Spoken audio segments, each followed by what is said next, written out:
¿Serías capaz de salvarle la vida al hombre que arruinó a tu familia? Imagínatelo, una viuda con 3 pequeños en una humilde casita de adobe en las áridas tierras de Jalisco, sin un bocado que llevarse a la boca, sin un centavo, con la herida del pasado aún supurando en el alma. Y de pronto, ella lo haya tirado y malherido en pleno desierto al varón más influyente y temido de la zona. El mismo que, de forma directa o indirecta, mandó a su marido al sepulcro. Cualquiera le habría vuelto la espalda. Pero lo que esta mujer hizo transformó el rumbo de 2 linajes y dejó mudo a todo un pueblo. Y lo más asombroso aún estaba por venir. Antes de avanzar en esta narración que parece inventada, suscríbete al canal y dale like porque el desenlace te obligará a cuestionar todo lo que piensas sobre la equidad, el perdón y la potencia del alma humana. Y cuéntame en los comentarios, ¿cuál ha sido el gesto de generosidad más grande que has visto en tu vida? Era una aurora gélida de octubre de 1927 cuando Rosa despertó al oír el llanto tenue de su hija menor. La chiquilla Estrella, de apenas 4 años, se estremecía bajo la fina cobija, buscando un calor que no existía en la modesta vivienda de barro.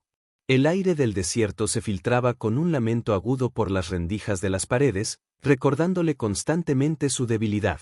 Rosa se incorporó sintiendo en sus articulaciones el cansancio de sus 30 años, que parecían 60.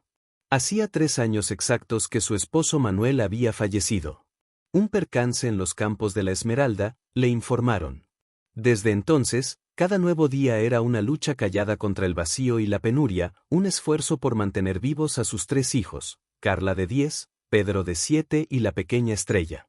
La casucha, construida con sus propias manos en un terreno olvidado a las afueras del poblado, era lo único que les quedaba de una existencia que alguna vez albergó ilusiones.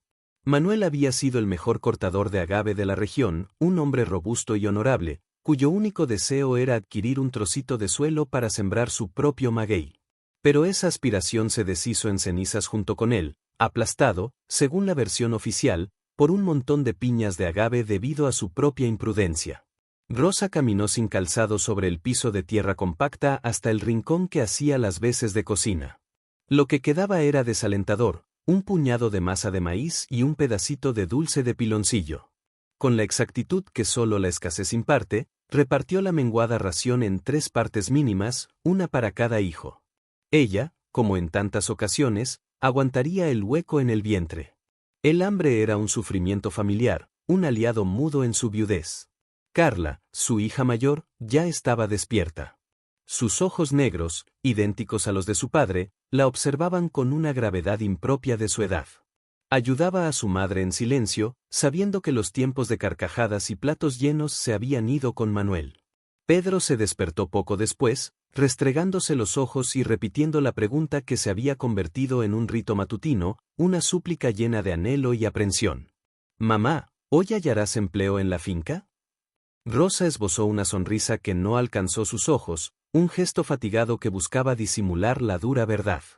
Había suplicado trabajo en cada rancho y propiedad de la comarca, pero la mancha de ser la viuda del cortador negligente la perseguía como un maleficio.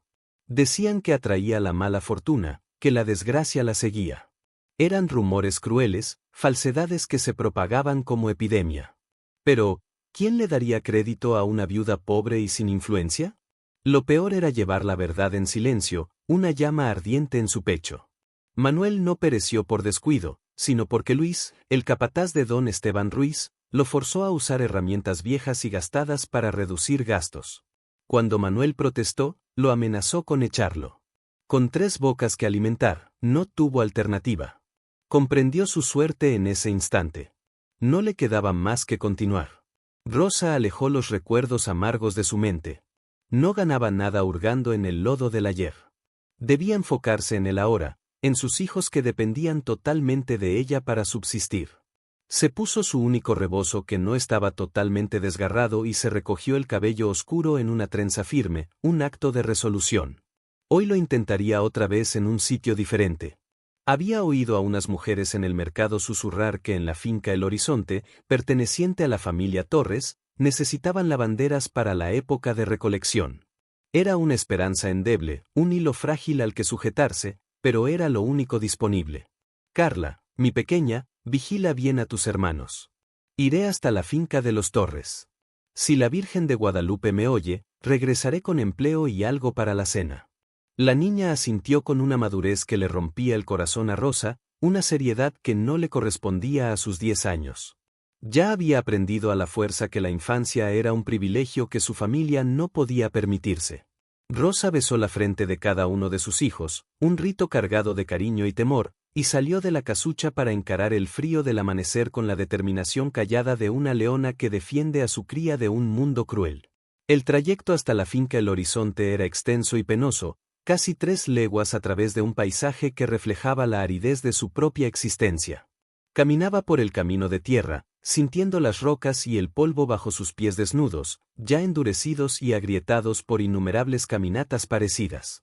En el recorrido se topó con otras mujeres que compartían su sino de pobreza y desamparo, viudas, madres solteras, mujeres a las que la sociedad había ignorado.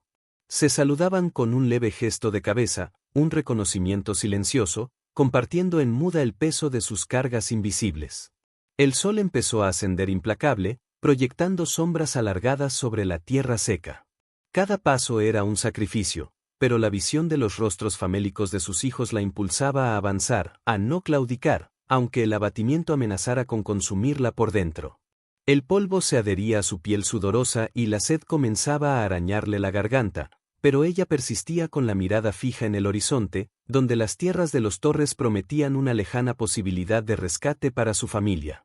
Era una romería diaria en pos de un prodigio, un mendrugo de pan, una moneda que le permitiera postergar la ruina un día más. Al llegar a la grandiosa entrada de la finca El Horizonte, se encontró con una cola de mujeres esperando bajo el sol abrasador. Todas rivalizaban por el mismo puesto, por la misma chance de llevar algo a sus hogares.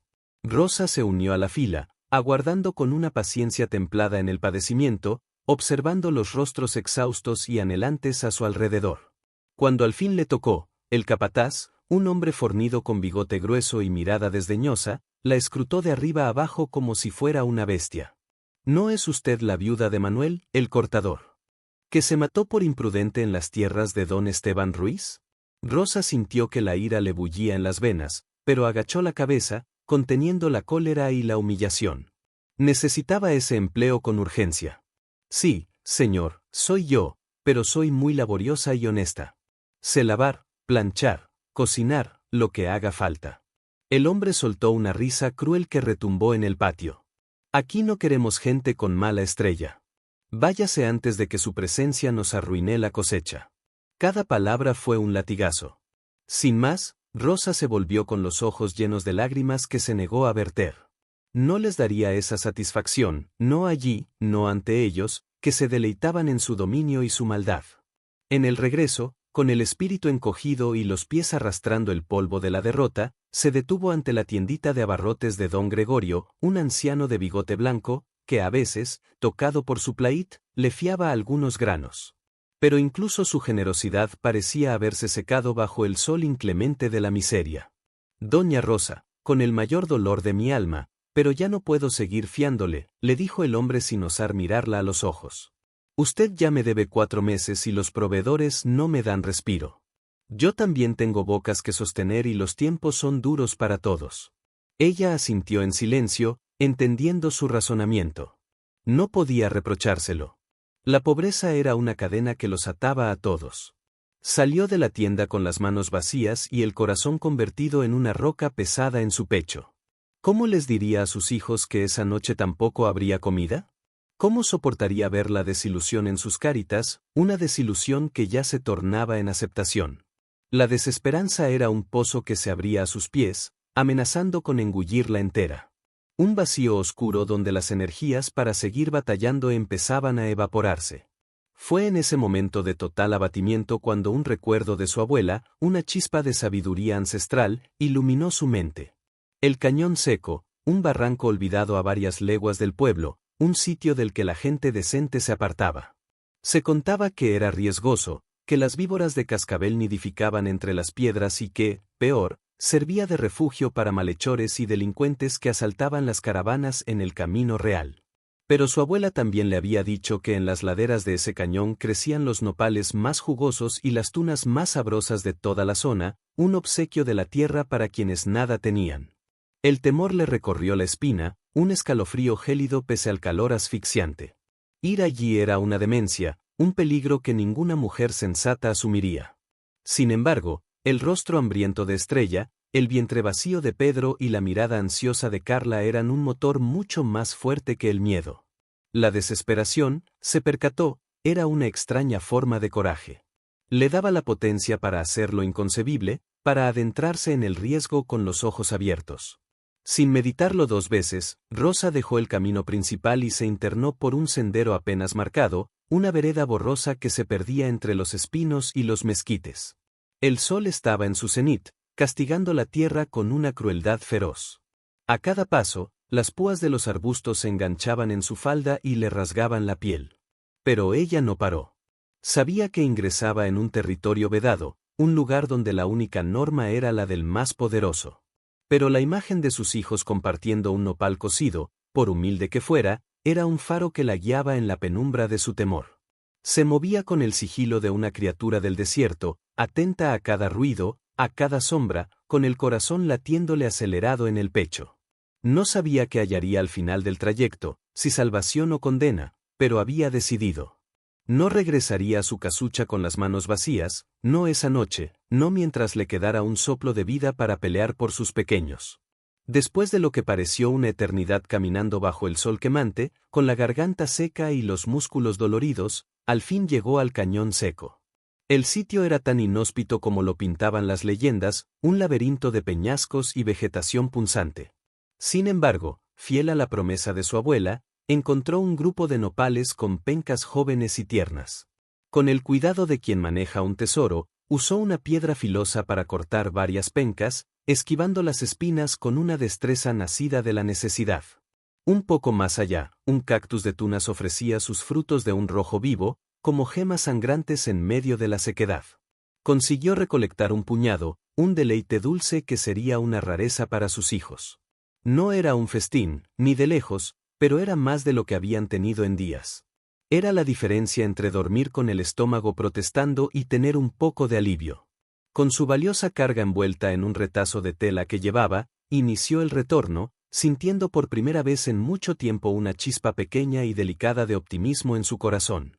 Fue entonces, mientras se abría paso por la misma vereda escondida, cuando el silencio del desierto fue roto por el estruendo de balazos. El ruido retumbó en las paredes del cañón, violento y próximo, seguido de gritos sofocados y el relincho espantado de un caballo. Rosa se lanzó al suelo por instinto, ocultándose tras una gran roca de granito, con el corazón golpeándole en los oídos tan fuerte que temía delatarla. Conocía esos sonidos, no por vivencia propia, sino por los relatos que contaban los muleros en el pueblo. Eran los ecos de un asalto, la marca de los forajidos que plagaban la región, hombres sin ley ni conciencia que vivían del pillaje y la brutalidad. Los gritos se acercaron, mezclados con el galope errático de cascos. Rosa se acurrucó más, apretando los nopales contra su pecho, como si fueran sus propios hijos, invocando a todos los santos que recordaba para volverse invisible, para que la tierra la absorbiera y la devolviera a su modesta casucha, lejos de esa pesadilla. A través de una pequeña grieta entre las rocas, osó mirar. La escena que vio le congeló la sangre y le quitó el aliento. Por el sendero que bordeaba el cañón, un hombre avanzaba tambaleándose con la ropa hecha jirones y teñida de sangre. Su camisa fina de lino blanco estaba manchada de un rojo intenso y su sombrero costoso de fieltro yacía en el polvo metros atrás. Tenía el cabello canoso desordenado y el rostro cubierto por una capa de sangre y tierra que salía de una herida en la cabeza. A pesar del estado deplorable, Rosa lo identificó al instante, sin duda alguna. Era don Esteban Ruiz, el hombre más acaudalado y poderoso de toda la comarca, el dueño de la finca La Esmeralda, el hombre cuyas directivas indirectas, cuya codicia habían enviado a su querido Manuel a la tumba. Era el culpable de su penuria, de las noches de ayuno de sus hijos. Y estaba allí, herido y solo, escapando de los mismos demonios que su propia fortuna había creado. Don Esteban tropezó con una raíz expuesta y se derrumbó a pocos metros de donde Rosa se escondía. El impacto contra el suelo. Levantó una pequeña nube de polvo que pareció posarse sobre su cuerpo inmóvil. Intentó levantarse apoyándose en un codo, pero sus energías lo abandonaron. La sangre que brotaba de una herida en su flanco empezaba a formar un charco oscuro y viscoso en la tierra sedienta. Rosa quedó paralizada con la respiración contenida. Allí, a su disposición, yacía el hombre que había urdido su infortunio, el artífice indirecto de la muerte de Manuel, la causa de que sus hijos conocieran el hambre más que los juegos. La justicia, pensó una parte sombría de su ser, a veces adopta formas inesperadas. Bastaría con permanecer quieta en silencio y dejar que el desierto o los malhechores cobraran su deuda. Sería tan sencillo. Nadie sabría jamás que ella estuvo allí. Sería el fin de su tormento, una revancha entregada por el hado. El hacendado gimió, un sonido bajo y plaintivo, mientras intentaba arrastrarse hacia la sombra de un mezquite. Fue entonces cuando sus ojos, velados por el dolor y el pánico, se cruzaron con los de Rosa a través de la grieta. No hubo reconocimiento en su mirada, solo la súplica desesperada de un ser humano al filo de la muerte. «Por favor», murmuró con un hilo de voz que el viento casi se llevó. «Ayúdeme, por favor». Una avalancha de sentimientos se desató dentro de Rosa. Cada noche de insomnio, cada vejación padecida, cada lágrima vertida por la ausencia de Manuel, todo su sufrimiento clamaba en su interior, demandándole que le diera la espalda y se fuera. Pero entonces la imagen de Carla, Pedro y Estrella surgió en su mente con una nitidez abrumadora. ¿Qué ejemplo les estaría dando? ¿Qué enseñanza sacarían? ¿Que la vida de un hombre, sin importar sus culpas, no valía nada? ¿Qué debían responder al daño con más daño? ¿Era esa la mujer en la que deseaba convertirse? ¿Alguien capaz de ver perecer a otro sin mover un dedo? Los gritos de los forajidos se oían cada vez más cerca, sus voces roncas rebotando en las rocas. Estaban registrando el área, buscándolo. En ese instante, Rosa tomó su resolución, salió de su refugio y corrió hacia él. Con una fuerza que ignoraba poseer, una fuerza nacida de la misericordia que se negaba a extinguirse, lo ayudó a ponerse de pie. «Venga conmigo deprisa». El hacendado estaba casi inconsciente, un peso muerto que apenas se sostenía. Rosa lo arrastró alejándose del sendero y adentrándose en el dédalo de rocas. Conocía aquellas veredas secretas como su propia palma. Años de miseria la habían forzado a explorar cada rincón en busca de leña o plantas. Había una pequeña hendidura, no muy lejos, oculta tras una cortina de cactus y arbustos espinosos. Era angosta y oscura, pero bastaría. Con un esfuerzo sobrehumano, logró introducir al corpulento hombre en el hueco. Apenas se habían escondido en la penumbra cuando oyeron a los forajidos pasar justo por el sendero que acababan de dejar. «¿Dónde se habrá metido ese maldito viejo?», gritó una voz gutural, llena de frustración. «Debe haberse arrastrado hacia el cañón para beber. Vamos, está herido». «No puede haber ido lejos», respondió otra voz. Los pasos y las voces se alejaron hacia el lecho seco del cañón. Rosa exhaló el aire que no sabía que retenía, pero el alivio fue efímero. La situación seguía crítica. Don Esteban perdía mucha sangre y su respiración era débil y entrecortada. Sin vacilar, rasgó un pedazo de su propia prenda, la tela más limpia que tenía, e improvisó un vendaje para comprimir la herida en su flanco. El hacendado abrió los ojos, enfocando con dificultad el rostro de la mujer que lo había rescatado. «¿Quién? ¿Quién es usted?», balbuceó, la confusión mezclada con el dolor. «Ahora no importa», respondió Rosa con firmeza. «Guarde silencio o nos descubrirán». Él obedeció, cerrando los ojos de nuevo, rindiéndose a la oscuridad. Rosa observó a aquel hombre poderoso, ahora reducido a un simple bulto de carne herida y vulnerable. Era una visión extraña, casi irreal.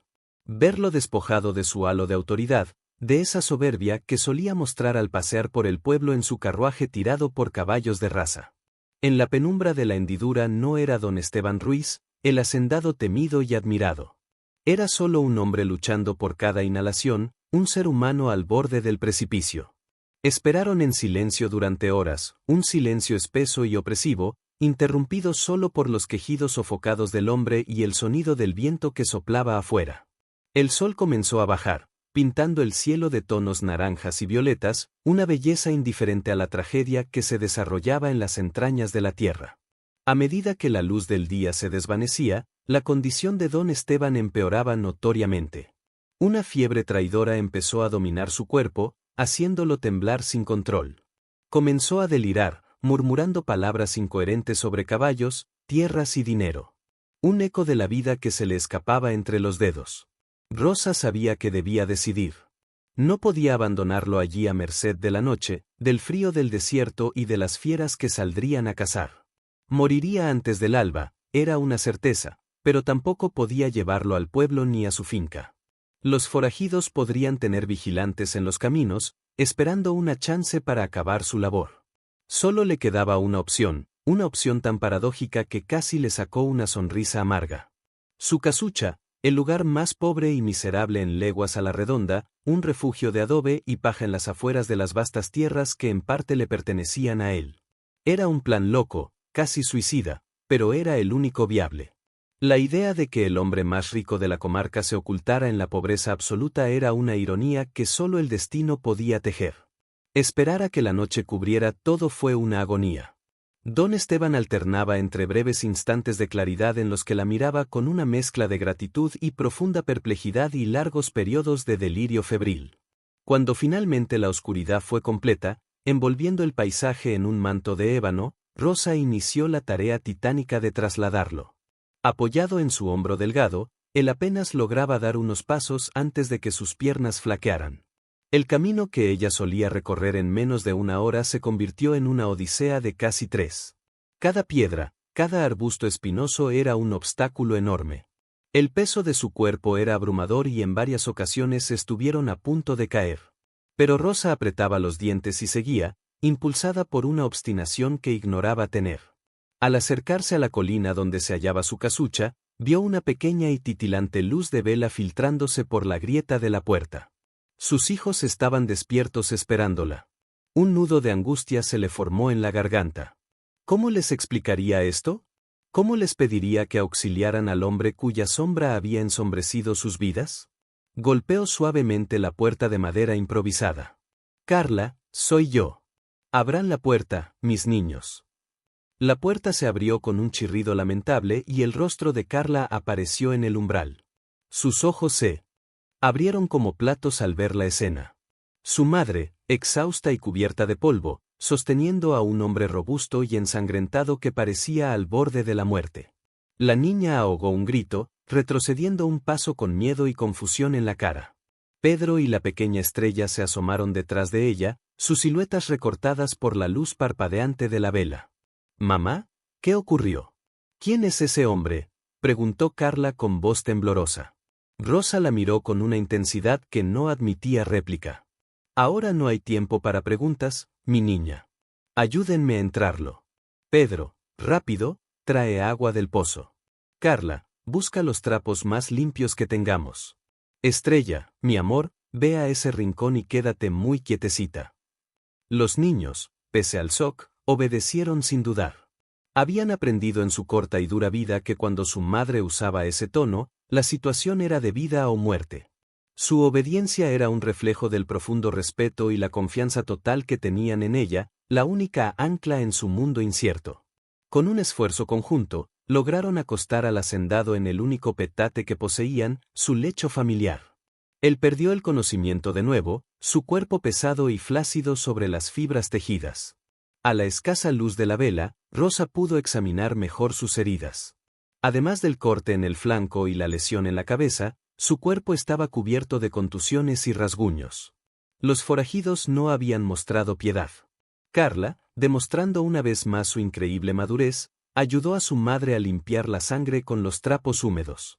No hizo más preguntas, simplemente siguió las indicaciones con una concentración admirable. Pedro hizo varios viajes al pozo con el pequeño balde de madera, derramando la mitad del agua en su apuro, pero trayendo suficiente para la tarea. Incluso la pequeña Estrella ayudó a su modo, quedándose en silencio en su rincón, observando la escena con sus grandes ojos oscuros, llenos de una mezcla de temor y maravilla infantil. La casucha, normalmente un refugio de resignación silenciosa, se había transformado en un hospital improvisado, donde una madre y sus 3 hijos luchaban por mantener con vida al hombre que simbolizaba la causa de su infortunio. Rosa trabajó toda la noche, una vigilia febril y desesperada. Limpió las heridas lo mejor que pudo, improvisó vendajes con tiras de su ropa más vieja y preparó una infusión de hierbas amargas que su abuela le había enseñado a usar para reducir la fiebre. El hacendado ardía, su cuerpo sacudido por escalofríos, murmurando frases rotas e incoherentes. Fue durante uno de esos delirios, en la quietud de la madrugada, cuando Rosa oyó algo que le heló el alma y detuvo su corazón por un instante. Manuel, el cortador, no debió morir. Balbuceó el hombre con los ojos cerrados. Fue un accidente provocado. Luis, el capataz, me engañó. Se quedó con el dinero. Las herramientas estaban gastadas. Rosa sintió que las piernas le fallaban y tuvo que apoyarse en la pared de adobe para no caer. ¿Qué estaba diciendo? ¿Era posible que fuera la verdad o solo el desvarío de una mente consumida por la fiebre y el dolor? El hacendado continuó murmurando, a veces frases sin sentido sobre ganado y cosechas, a veces con una claridad aterradora. La viuda. Necesito hallar a la viuda, pedirle perdón, compensarla, pero desapareció. Nadie sabe de ella. Lágrimas silenciosas empezaron a rodar por las mejillas de Rosa, surcando el polvo y el cansancio de su rostro. No eran lágrimas de tristeza, sino de una emoción confusa y abrumadora, una mezcla de validación, furia y una extraña y dolorosa compasión. Así que era cierto. Manuel no había sido un imprudente, había sido una víctima sacrificada en el altar de la avaricia de otro. Y este hombre, este hacendado que ahora yacía indefenso en su petate, había buscado la verdad y aparentemente buscaba redimirse. ¿O era solo la fiebre tejiendo verdades a medias con ilusiones?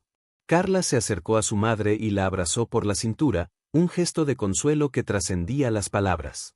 «Mamá, ¿quién es este hombre?», preguntó de nuevo, esta vez en un susurro. Rosa miró a su hija, tan joven y ya cargada con el peso del mundo. «Es alguien que necesita nuestra ayuda, mi amor. Por ahora es todo lo que importa». La niña pareció comprender, o al menos aceptó la respuesta, y volvió a su tarea de humedecer los trapos. Rosa sabía que la verdad completa tendría que esperar. Primero debía mantener a ese hombre con vida. Su supervivencia se había convertido irónicamente en la única esperanza de limpiar el nombre de Manuel y quizás hallar justicia. Transcurrieron 3 días de angustia y vigilia constante. 3 días en los que Rosa apenas durmió, dedicando cada momento a cuidar al hacendado, cuya vida pendía de un hilo. La fiebre no cedía y la herida en su flanco comenzaba a mostrar señales de infección, un olor agrio y enfermizo que impregnaba el aire de la pequeña casucha. Sin medicinas, todo lo que podía hacer era aplicar cataplasmas de hierbas y rezar. Los niños fueron sus pequeños y valientes aliados en esta batalla. Carla se encargó de las labores del hogar sin una queja, manteniendo un orden admirable en medio del caos. Pedro acarreaba agua y buscaba leña, sintiéndose el hombre de la casa.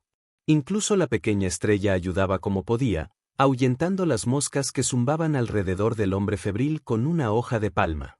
Pero el problema más grave y urgente era la comida. Los nopales y las tunas que Rosa había recolectado en el cañón se habían agotado. Dividía cada migaja entre los niños, intentando dar un poco de caldo de hierbas a don Esteban, que apenas podía tragar. Ella misma llevaba 2 días sin probar bocado, sintiendo como sus fuerzas la abandonaban lentamente. El hambre era un adversario implacable y estaba venciendo. Fue en la tarde del 4.º día cuando ocurrió algo que la llenó de pánico. Pedro regresó corriendo del pozo con los ojos desorbitados por el miedo. «Mamá, mamá, vienen hombres a caballo. Están yendo de casucha en casucha. Están buscando a alguien». A Rosa se le heló la sangre en las venas. ¿Serían los forajidos buscando terminar lo que empezaron o los hombres del propio hacendado? En cualquier caso, no podía arriesgarse a que lo encontraran allí. Sería su fin y muy probablemente el de su familia también. «Rápido, ayúdenme», ordenó con una urgencia que hizo que los niños se movieran al instante.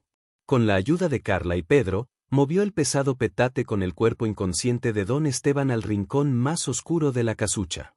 Luego colgó la única manta raída que tenían, creando una especie de separación improvisada.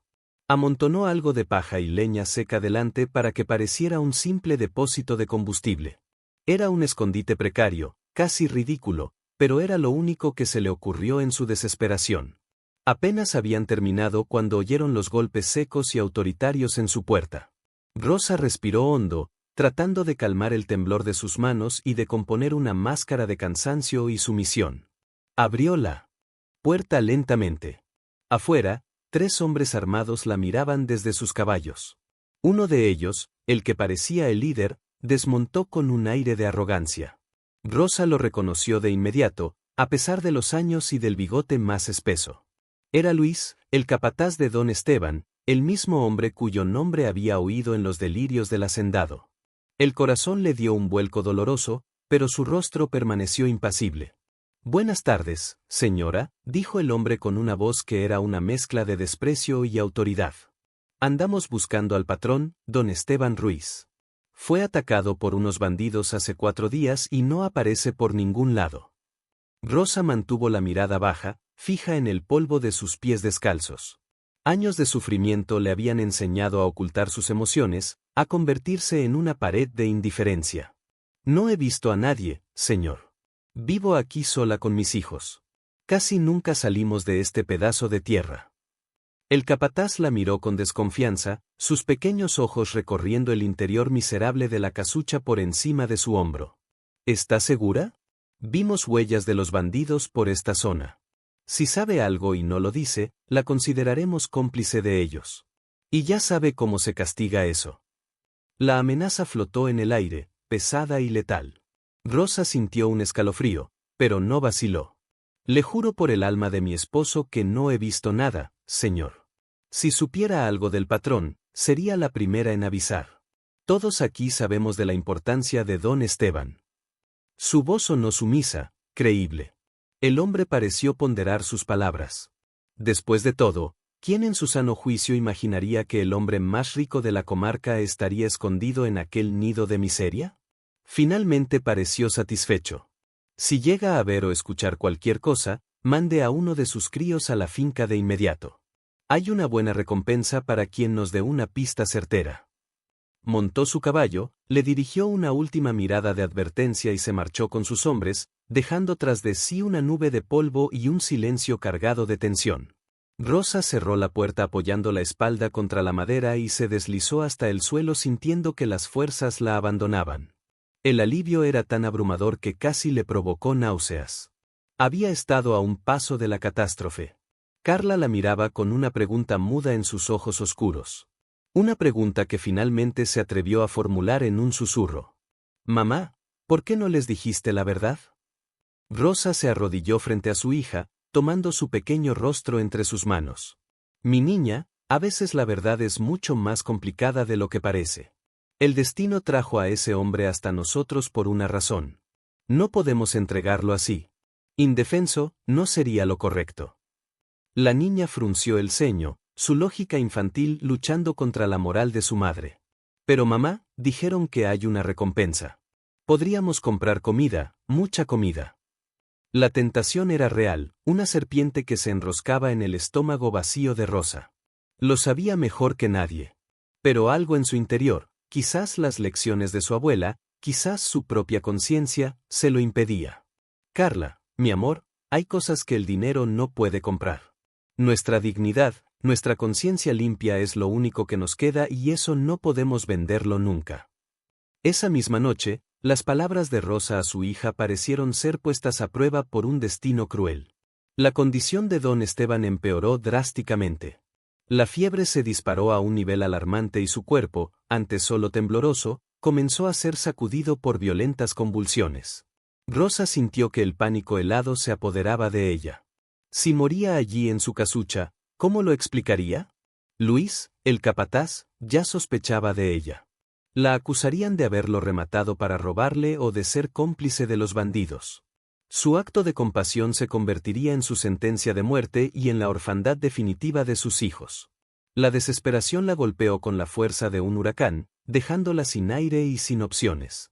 Sentada en el suelo de tierra, observando al hombre poderoso retorcerse en las garras de la muerte, se sintió la mujer más sola e impotente del mundo. Cada espasmo de él era un martillazo en su propia alma, recordándole la fragilidad de su situación y lo cerca que estaba del abismo. Fue entonces, en el punto más profundo de su desesperanza, cuando un recuerdo lejano, una historia susurrada por las ancianas en el mercado, emergió de las sombras de su mente. Doña Ignacia, la curandera, una mujer anciana, casi una leyenda, que vivía aislada en las faldas del Cerro del Águila. Se decía que conocía los secretos de las hierbas que sus ancestros indígenas le habían legado, que podía sanar dolencias que los médicos de la ciudad daban por perdidas. La gente del pueblo le temía un poco, pero la respetaba profundamente. Ir a buscarla en plena noche atravesando el territorio de los forajidos era una locura.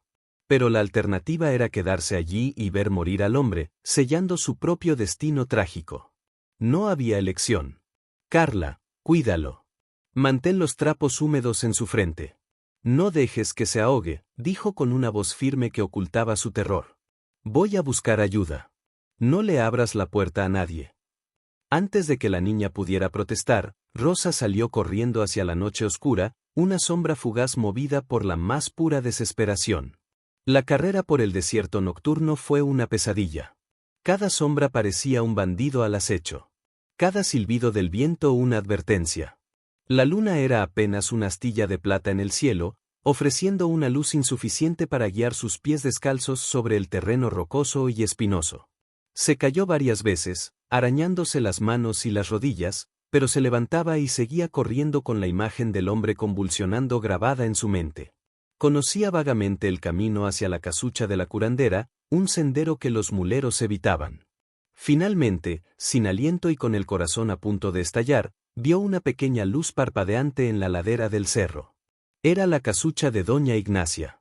Al llegar, antes de que pudiera levantar la mano para golpear la puerta improvisada, ésta se abrió con un suave chirrido.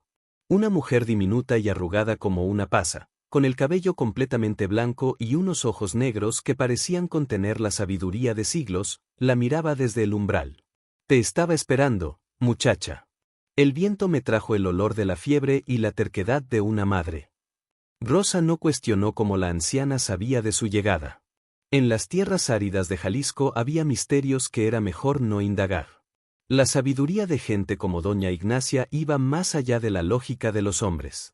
Se está muriendo, Doña Ignacia, por favor, tiene que ayudarme, suplicó con la voz rota por el agotamiento y la angustia. La anciana simplemente asintió, como si ya conociera cada detalle de la situación. Entró en su casucha y regresó en segundos con una bolsa de cuero gastado de la que emanaba un aroma penetrante a hierbas secas y resinas. Vamos, hija.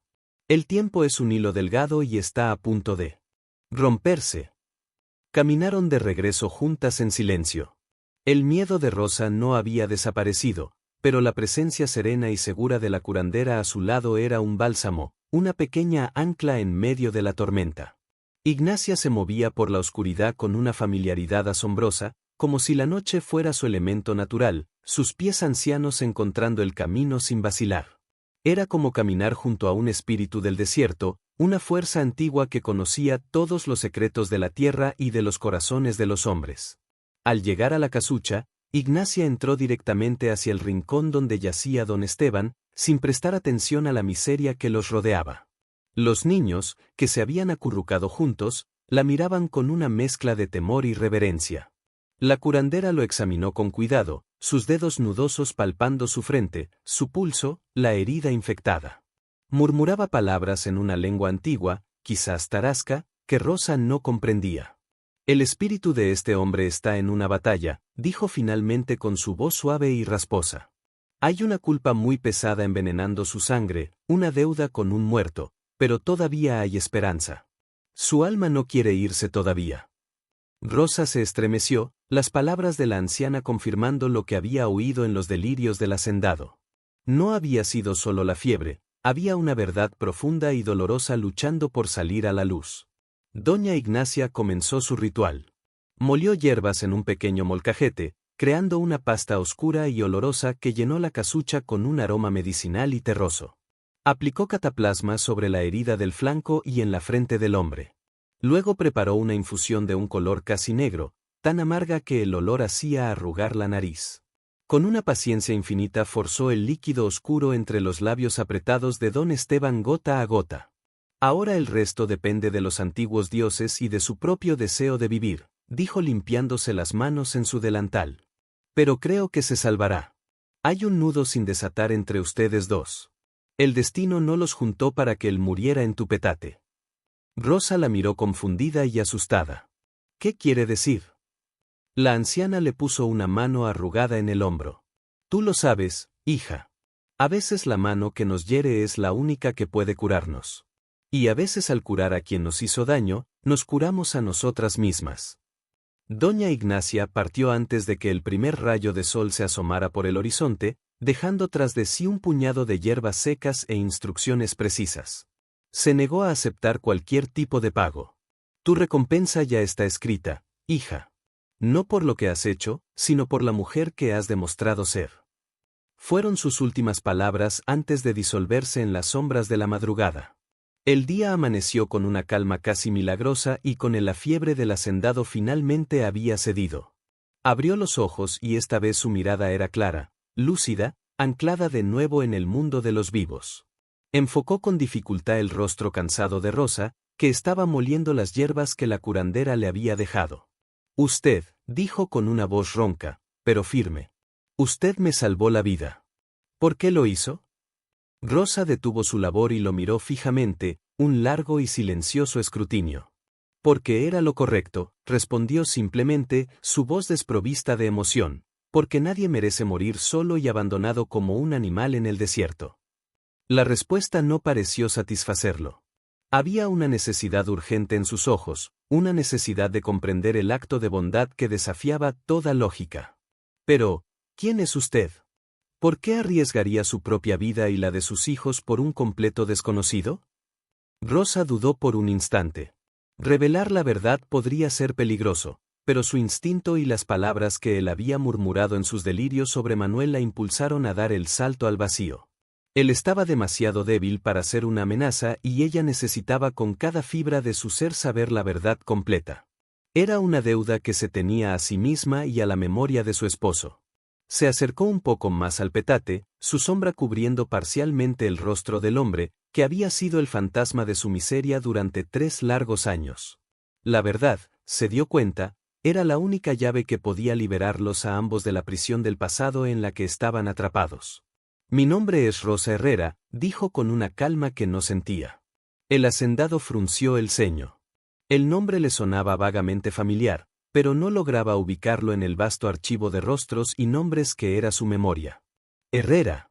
Herrera, repitió en un murmullo buscando en los rincones de su mente febril. Espere un momento. ¿Acaso es usted pariente de Manuel Herrera, el cortador? La pregunta quedó suspendida en el aire denso de la casucha, cargada con el peso de 3 años de dolor y silencio. Rosa sintió que la garganta se le cerraba, pero no apartó la mirada. Soy su viuda. El silencio que siguió fue absoluto, tan profundo y pesado que pareció absorber todo el sonido del mundo. El rostro de don Esteban perdió el poco color que le quedaba, volviéndose de un blanco ceniciento, más pálido de lo que la fiebre lo había dejado. Sus ojos se abrieron desmesuradamente, llenándose de una emoción que Rosa nunca esperó ver en él. Un horror puro, un reconocimiento devastador y finalmente lágrimas. Dios santo, susurró, la voz quebrada. Usted es la viuda que he estado buscando por todas partes, la esposa de Manuel. Sí, respondió Rosa, su voz apenas un soplo de aire. Soy yo. El hacendado la miró con una mezcla de incredulidad y asombro. Y aún así, aún sabiendo quién soy, sabiendo que usted me salvó la vida. Sí. La simple afirmación pareció golpearlo con más fuerza que cualquier acusación. Intentó incorporarse como si un impulso de honor lo obligara a ponerse de pie ante ella, pero su cuerpo herido lo traicionó. Cayó de nuevo sobre el petate vencido y las lágrimas que habían asomado a sus ojos comenzaron a correr libremente por sus sienes, perdiéndose en su cabello canoso. Señora Rosa, yo necesito decirle la verdad sobre su esposo, sobre lo que realmente sucedió aquel día. Rosa tomó un pequeño banco de madera que Pedro había tallado y se sentó a su lado, sus manos temblando ligeramente sobre su regazo. Afuera, el sol de la mañana comenzaba a calentar, pero dentro de la casucha el aire era frío y denso. Carla, con una sabiduría que superaba sus años, Había sacado a sus hermanos a jugar cerca del pozo, presintiendo que su madre necesitaba estar a solas con aquel hombre roto. Don Esteban respiró hondo, reuniendo no solo la fuerza física para hablar, sino también el coraje moral para enfrentar los fantasmas que lo habían atormentado. Su esposo Manuel era un hombre bueno, doña Rosa, el mejor cortador que he tenido y he visto a muchos. Era honesto, trabajador, un hombre de palabra. Él me advirtió. Me dijo que las herramientas que Luis, mi capataz, había comprado, eran de mala calidad, que las hojas estaban mal afiladas y los mangos agrietados. Me dijo que era un peligro para los hombres. Hizo una pausa luchando contra un espasmo de tos y la emoción que le embargaba la voz. Yo había destinado una buena suma de dinero para equipo nuevo, el mejor que se podía conseguir. Pero Luis, el hombre en el que confié durante casi 20 años, el que hoy me busca supuestamente para salvarme, se quedó con la mayor parte del dinero. Me presentó facturas falsas, me aseguró que el equipo era de primera y yo le creí. ¿Por qué iba a dudar de él? Rosa sintió que su corazón se aceleraba. Cada palabra del hombre confirmando la verdad que había anidado en su alma como una certeza dolorosa, la verdad que la había convertido en una paria. Cuando ocurrió el derrumbe, yo estaba de viaje en Guadalajara. Regresé en cuanto me enteré. Luis me juró que Manuel y los otros hombres, por querer terminar antes, habían apilado las piñas de agave sin cuidado, que la ambición los había matado. Y yo le creí. Era más fácil creerle. El hacendado tosió de nuevo y Rosa, en un gesto casi instintivo, le acercó un cuenco con un poco de agua, pero algo no encajaba. La historia tenía fisuras. Manuel no era ambicioso de esa manera. Su única ambición era su familia. Así que hace unos 8 meses comencé a investigar por mi cuenta. En secreto. Descubrí la verdad. Luis no solo robó el dinero del equipo, sino que amenazó a los hombres para que trabajaran más rápido y así el poder cobrar una bonificación por productividad. Lágrimas silenciosas corrían por el rostro de Rosa, pero esta vez no eran de dolor o confusión, sino de una catarsis amarga y profunda. La confirmación de lo que su corazón siempre había sabido era, al mismo tiempo, una liberación y una herida que se abría de nuevo. La pesada carga de la vergüenza y la calumnia que había llevado sobre sus hombros durante 3 años se desvanecía, pero en su lugar quedaba el dolor desnudo y afilado de la injusticia. Manuel, su Manuel, no había muerto en vano, sino como un hombre honorable que había intentado proteger a sus compañeros. Yo despedí a Luis en cuanto lo supe, continuó don Esteban con la voz ahogada por la vergüenza. Pero lo hice en secreto para no causar un escándalo que manchara el nombre de la finca. Fui un cobarde, lo sé. Después comencé a buscar a las familias de los otros cortadores que murieron. Quería compensarlas, pedirles perdón. Usted fue la única a la que nunca pude encontrar. Me dijeron que se había marchado de la región.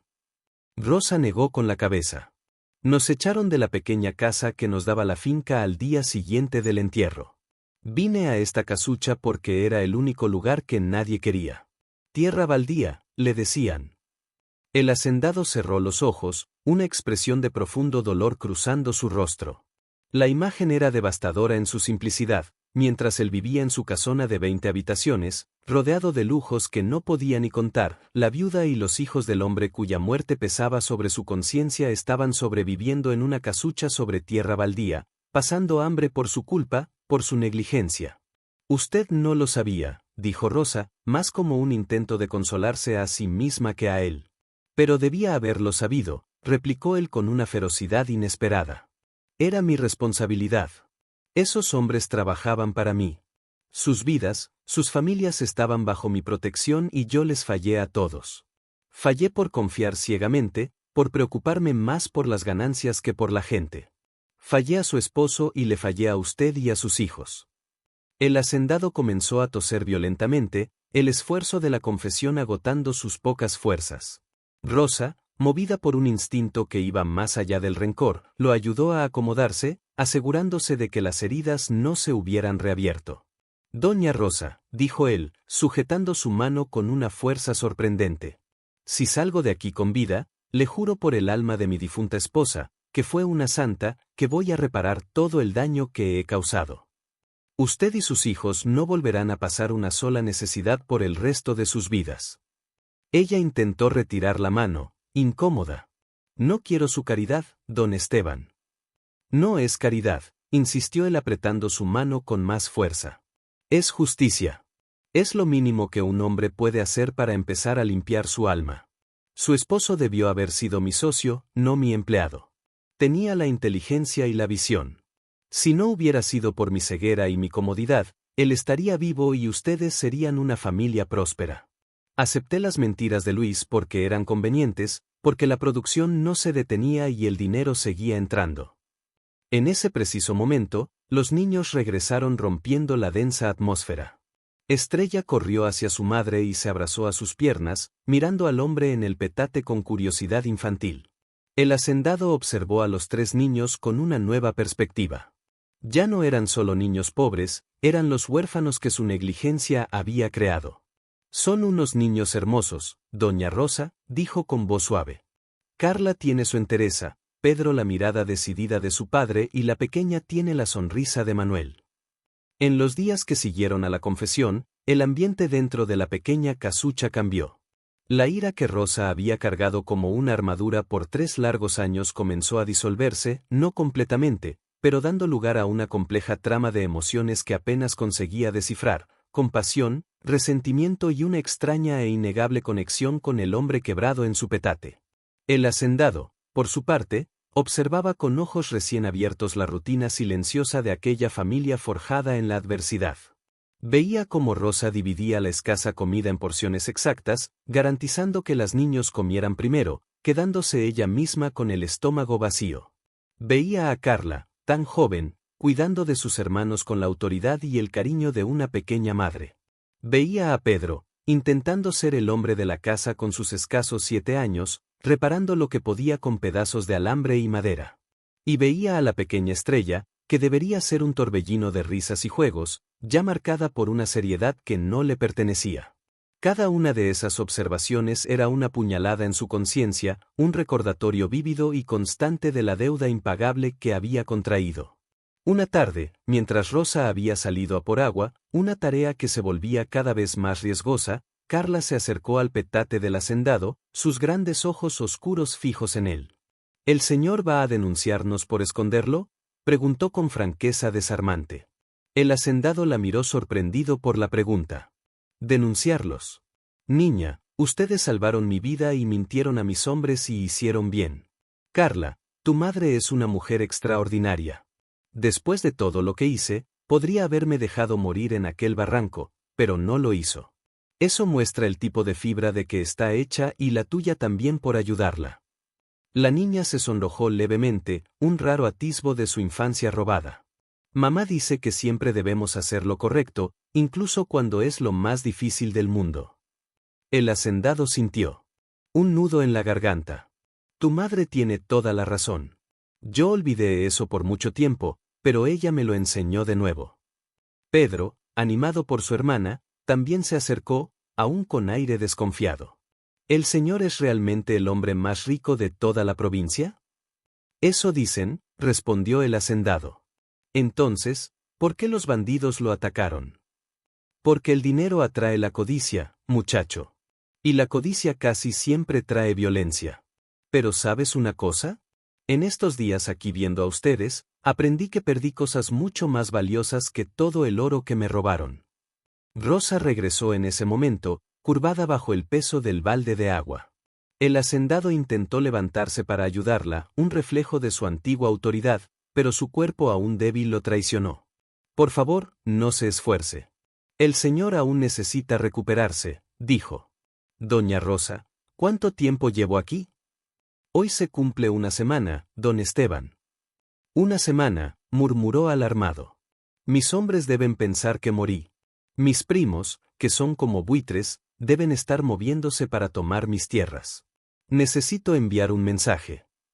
Es muy peligroso, replicó ella. Los bandidos o los hombres del capataz aún pueden estar vigilando. Tiene razón, pero si no hago nada, todo por lo que mi padre trabajó se perderá.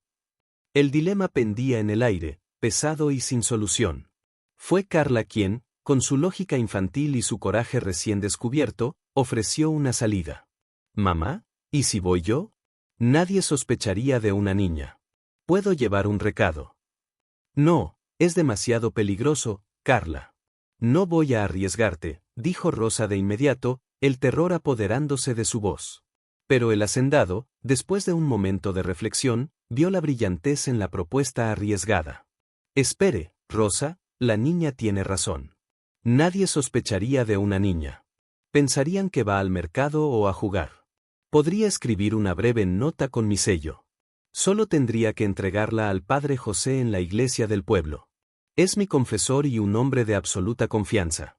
No la pondría en peligro si no fuera la única salida. Rosa estaba atrapada entre el miedo por su hija y el conocimiento de que no podían seguir así. La comida se había acabado por completo y ella no podía aventurarse a buscar más sin levantar sospechas. Finalmente, con el corazón encogido, asintió. Está bien, pero Pedro irá contigo. Dos niños jugando juntos llaman menos atención que una sola niña con una misión. El hacendado tomó un trozo de carbón de la hoguera apagada y escribió un mensaje en una tira de tela que Rosa le proporcionó. Se quitó de su dedo el pesado anillo de oro con su escudo de armas y se lo entregó a Carla. Muéstrale esto al padre José. Con esto él sabrá que el mensaje es auténtico y urgente. Los niños partieron a la mañana siguiente fingiendo que iban a buscar flores silvestres junto al arroyo. Rosa pasó el día entero en un estado de angustia insoportable. Cada sombra, cada sonido la hacía sobresaltar, temiendo lo peor. Mientras esperaba sola con el hacendado y la pequeña estrella, preparó la última ración de caldo de hierbas. El silencio en la casucha era denso, lleno de pensamientos no dichos. Doña Rosa, puedo hacerle una pregunta muy personal, rompió el silencio el hacendado. Ella asintió. ¿Cómo pudo perdonarme? ¿Cómo logró salvar al hombre que en el fondo es responsable de la muerte de su esposo? Rosa dejó de remover el caldo y miró a través de una grieta en la pared de adobe hacia el horizonte infinito. Le confieso que al principio, en el cañón, mi primer pensamiento fue dejarlo morir. Habría sido tan fácil. Nadie lo sabría nunca. Y una parte de mí gritaba que eso era justicia. ¿Y qué la hizo cambiar de opinión? Mis hijos, respondió ella volviéndose para mirarlo. ¿Qué les estaría enseñando? ¿Qué lección aprenderían? ¿Qué debemos pagar el mal con más mal? ¿Que la venganza es un camino aceptable?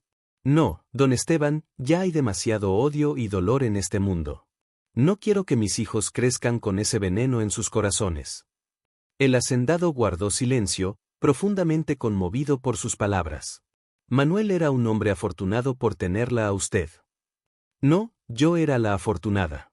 Él siempre decía que su verdadera riqueza era tener una familia que lo amaba, que eso valía más que todo el agave del mundo. Tenía razón.